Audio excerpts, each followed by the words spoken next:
తారీఖున మధ్యాహ్నం 3 గంటలకు కదిరి నియోజకవర్గ తెలుగుదేశం పార్టీ విస్తృత స్థాయి సమావేశం జరగబోతోంది. ఈ సమావేశంలో వచ్చే రోజుల్లో ఇప్పటిదాకా 6 నెలల సమయం పరిపాలన మనం చేపట్టినాం. ఈ 6 నెలల తర్వాత ఇప్పుడిప్పుడే అధికారులు కానీ వివిధ స్థాయిల్లో ఉద్యోగస్తులు కానీ కొంచెం సెటిల్ డౌన్ అయినారు. ఇటువంటి పరిస్థితుల్లో ఇప్పటిదాకా జరిగినటువంటి సభ్యత్వ నమోదు మీద, అదే రంగా ఇంకా మనం రీచ్ కావాల్సినటువంటి టార్గెట్ మీద, అంతేకాకుండా వచ్చే రోజుల్లో మండలాల వారీగా పర్యటనలు చేయాలనున్నాం. ప్రతి గ్రామం కూడా పర్యటించాలా. తద్వారా ఆ గ్రామంలో ఉన్నటువంటి బూత్ స్థాయి నాయకుడి దగ్గర నుంచి ఆ గ్రామానికి కావాల్సినటువంటి పనులు కావచ్చు, వాళ్ళు పడుతున్నటువంటి ఇబ్బందులు కావచ్చు తెలుసుకోవాలనే ప్రయత్నంలో భాగంగానే మండలాల పర్యటన జరుగుతుంది. అదే రంగా మున్సిపాలిటీ పర్యటన కూడా జరుగుతుంది, వార్డు వైజ్. దీంతోపాటు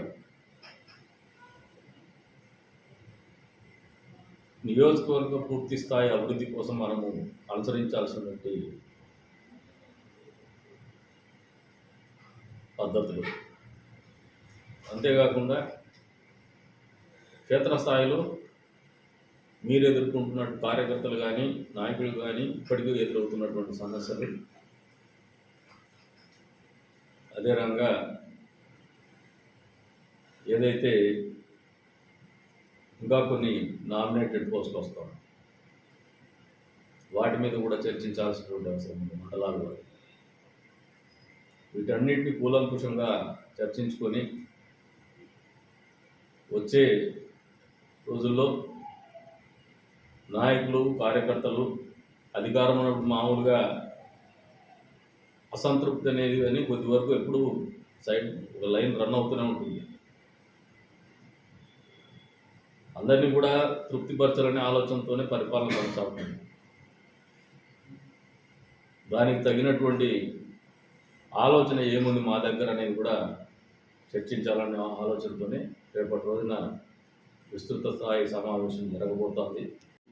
యూనిట్ ఇన్ఛార్జీలు, బూత్ ఇన్ఛార్జీలు, గ్రామ కమిటీ అధ్యక్షులు, సభ్యులు, మండల కమిటీ అధ్యక్షులు, సభ్యులు, మండల కన్వీనర్లు, అదే రంగా 36 వార్డులకు చెందినటువంటి ఇన్ఛార్జీలు, బూత్ కమిటీ మెంబర్లు, బూత్ కమిటీ కన్వీనర్లు, కౌన్సిలర్సు, రాష్ట్ర కమిటీలో ఉన్నటువంటి సభ్యులు, జిల్లా కమిటీలో ఉన్నటువంటి సభ్యులు అందరూ కూడా దీనికి హాజరు కావాలని చెప్పేసి కోరుతున్నాం. తద్వారా వచ్చే రోజుల్లో తెలుగుదేశం ప్రభుత్వం, కూటమి ప్రభుత్వం ఏర్పడిన తర్వాత ప్రజల్లో ఒక ఆకాంక్ష ఉంది. ప్రత్యేకించి మన నియోజకవర్గంలో మరింత పెద్ద ఎత్తున మంచి జరుగుతుంది, అభివృద్ధి జరుగుతుంది, సంక్షేమం అవుతుంది. క్షేత్రస్థాయిలో కొన్ని లోటుపాట్లు ఉంటాయి. ఇప్పుడు ఏ ప్రభుత్వం వచ్చినా పథకాలు అమలు చేయడం కావచ్చు, ప్రజలతో అనుసంధానం చేసుకోవడం కావచ్చు, వీటన్నిటికీ పరిష్కారం చూపే విధంగానే ఈ సమావేశం ఏర్పాటు జరగబోతుంది. కాబట్టి ప్రతి ఒక్కరూ ఇది ప్రధానమైనటువంటి ప్రముఖమైనటువంటి సమావేశంగా హాజరు కావాలని చెప్పేసి పిలుపునిస్తారు.